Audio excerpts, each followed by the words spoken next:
Good morning niyo tanan mga akong mga plus supporters niyo. Kani inyong vlogger si Don Agil sa kuta kinabalo sa Malaysia.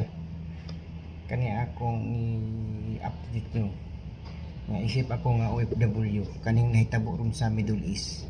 Sakit kay sa ako ang kinabuhi o palandungon nga walay ato ang gobyerno nga walay tabang nga gipadalang eroplano dito aron ma-rescue ang atong mga OFW.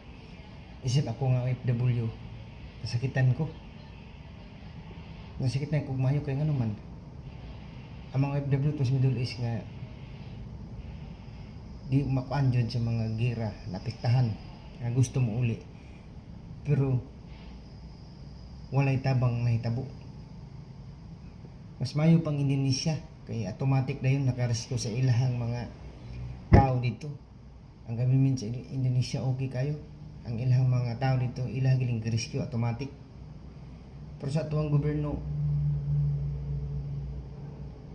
kasi kanang no pasayloan jud ko ninyo no kani ako hinanakit lang jud kay isip ako po OFW po na po ko di sa Malaysia, pero akong nakita dapat unahon jud tabang ang atong mga tao.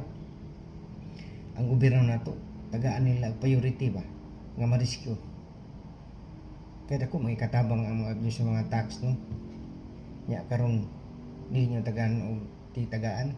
Nya nakita po nako sa mga kuan. Wala gyud. Nga dili gid niyo makuha ng mga OFW mga hinanakit. Kanang mga OFW wala ay kuan sa gobyerno. Ano man. Pero ang budget kung sa pag-impeach ni Bibi Sara automatic na malita ang iyang ilahang ipang hatag. Dili maputanan congressman nga sila ang nangayo, pero sila ang gipugos o gitagaan para ma-impeach si Sara mo na nga ang kwarta powerful gid. Pagkakaroon na ipanghitabo nga mga kuan na dito sa Middle East. Ang mga gusto mo ulit. Nanti ada satu kata bahasa yang kaki. Wala tabang. Inautan to mga gobyerno na to diha. Ika man sa executive, legislative, tanan tabang unta sa mga OFW kay kinabuhi ra guna naay pamilya aron mabuhi naning kamot. Gibiya silang pamilya para makatabang, maka-sustain sa ilang panginahanglan, pero sa karon nga panahon asa mga atong gobyerno karon? Pagpadakop ni PRRD automatic gastuhan og dako, papresog dahig, asa ang hustisya na to diha. Bisag unsa ninyo paglihi sa mga problema, kaming mga tao nga nakakita sa social media, nakahibaw nami og kinsay tinuod tama, bisag unsa ninyo na pagkuan. Pag lihi sa inyong mga inyong kan bisag inyo ikaber-kaber up dia, ang kami mga tao, ang taong bayan, nakita na namo og kinsay tama.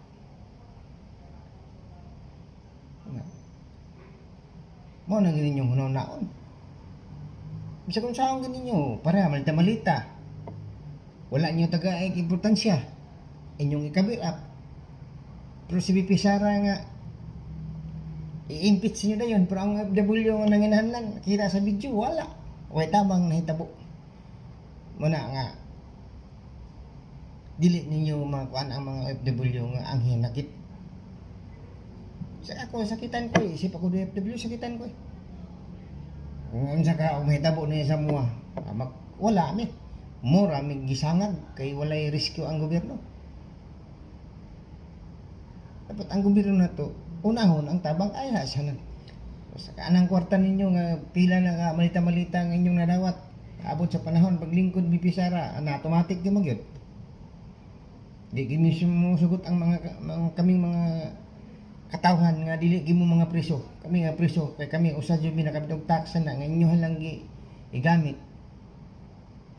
Dili mo mahimo diya o wala ang mga tao, dili mo mahimo na naglingkod mo ni upo na ng lamisa nga nag-office mo pero wala ang mga tao mubutar ninyo. Musa kami ang mupili sa inyo o magpadayon mo sa inyong gilingkuran. Kanang inyong gipang kuan-kuan mga malita-malita diha. Inyo ha ng kwarta, dili na inyo ha. kwarta sa katawhan ang buhis. Tanan unsa ang gi kuan sa gobyerno, amo ana tanan.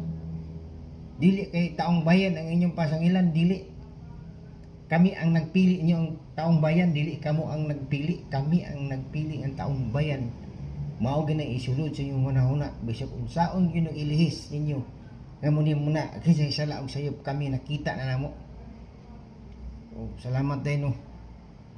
Inaw tonta. Ang mga inyong tabangan. Bye.